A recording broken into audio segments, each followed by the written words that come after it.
Assalamualaikum warahmatullahi wabarakatuh. Baik teman-teman, hari ini saya akan memaparkan mengenai strategi implementasi kebijakan ekonomi nasional untuk mendukung pertumbuhan UMKM di era pasca pandemi.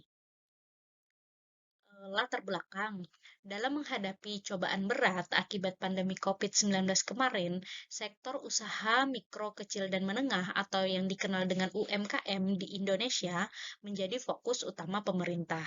Sebagai tulang punggung perekonomian, UMKM terdampak paling signifikan. UMKM menghadapi tantangan ekonomi mendalam yang mengguncang stabilitas ekonomi nasional. Oleh karena itu, implementasi kebijakan ekonomi yang berfokus pada UMKM menjadi langkah strategis untuk merespon situasi ini. Pembahasan peran UMKM dalam perekonomian Indonesia menjadi sangat nyata.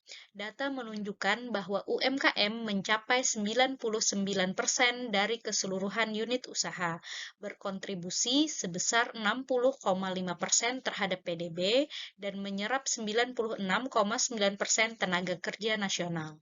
Oleh karena itu, melalui implementasi kebijakan ekonomi terkait UMKM, pemerintah berkomitmen untuk memulihkan dan meningkatkan kontribusi sektor ini terhadap perekonomian secara keseluruhan. Sebelum lebih jauh, mari kita masuki dulu apa yang dimaksud dengan UMKM. UMKM di sini dibedakan berdasarkan modal usaha dan penjualan tahunan. Yang pertama ada kategori usaha mikro dengan modal usaha sampai dengan 1 miliar rupiah dan dengan penjualan sampai dengan 2 miliar rupiah. Kemudian usaha kecil yaitu dengan modal usaha lebih dari 1 miliar sampai dengan 5 miliar rupiah dengan penjualannya lebih dari 2 miliar hingga mencapai 15 miliar rupiah. Kemudian usaha menengah itu adalah sektor yang modal usahanya lebih dari 5 miliar sampai dengan 10 miliar rupiah dengan penjualan tahunan lebih dari 15 miliar sampai dengan 50 miliar rupiah. Kemudian apa yang dilakukan untuk memulihkan UMKM di era pasca pandemi? Salah satunya adalah Kementerian Keuangan melakukan kebijakan ekonomi terkait UMKM yang diberi judul dengan Kemenq 1 mendukung UMKM. Ada 5 kebijakan ekonomi yang dilakukan oleh Kementerian Keuangan. Yang pertama adalah akses pembiayaan, yang kedua adalah fasilitas fiskal, yang ketiga pemasaran, yang keempat pelatihan dan pendampingan, dan yang kelima adalah sinergi dan kolaborasi. Untuk yang pertama, atau akses pembiayaan yang dimaksud di sini adalah perluasan akses pembiayaan agar UMKM dapat memulihkan likuiditas atau dengan kata lain mempermudah akses permodalan bagi para pelaku UMKM dalam mendapatkan modal untuk berusaha.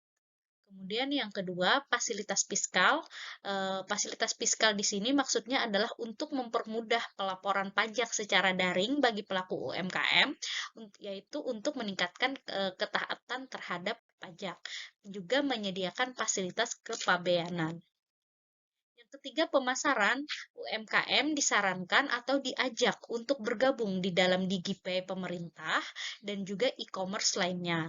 Kemudian juga untuk lebih akrab dengan situs lelang.go.id yang berfungsi untuk memperoleh lebih luas lagi sektor penjualannya. Kemudian yang terakhir, pemasaran di sini ditujukan agar UMKM siap untuk go internasional, yaitu mencapai ekspor dan impor untuk penjualan yang lebih luas lagi. Kemudian strategi keempat yaitu pelatihan dan pendampingan. Pelatihan dan pendampingan di sini yang pertama bertujuan untuk mendorong inovasi dan kreativitas. Pelatihan membuka pintu bagi pelaku UMKM untuk menggali inovasi dan kreativitas dalam produk atau layanan. Yang kedua, pembinaan berkesinambungan, yaitu pendampingan yang berkelanjutan setelah pelatihan. Kemudian yang ketiga, optimalisasi penggunaan teknologi agar UMKM dapat mengikuti tren dan bisa melakukan pemasaran secara digital melalui e-commerce atau lelang.go.id.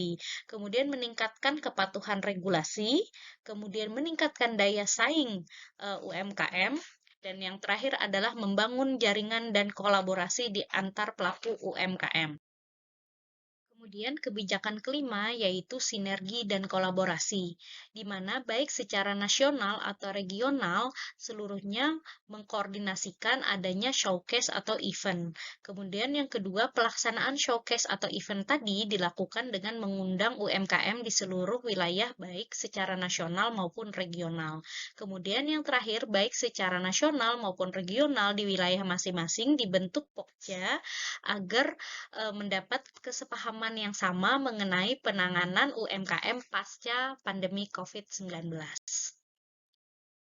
Terakhir, kesimpulannya adalah dengan tema yang diusung oleh Kementerian Keuangan, Kemenq 1 mendukung UMKM tumbuh melalui digitalisasi dan globalisasi menuju Indonesia Maju 2023. Kebijakan ini menyoroti peran penting digitalisasi dalam mendukung pertumbuhan UMKM. Digitalisasi bukan hanya sebagai alat untuk bertahan hidup di era baru, tetapi juga sebagai kunci menuju pasar global dan pertumbuhan yang berkelanjutan. Berikut daftar pustaka yang digunakan dalam penyusunan makalah ini. Dan terima kasih atas perhatiannya. Salah hilap mohon maaf. Assalamualaikum warahmatullahi wabarakatuh.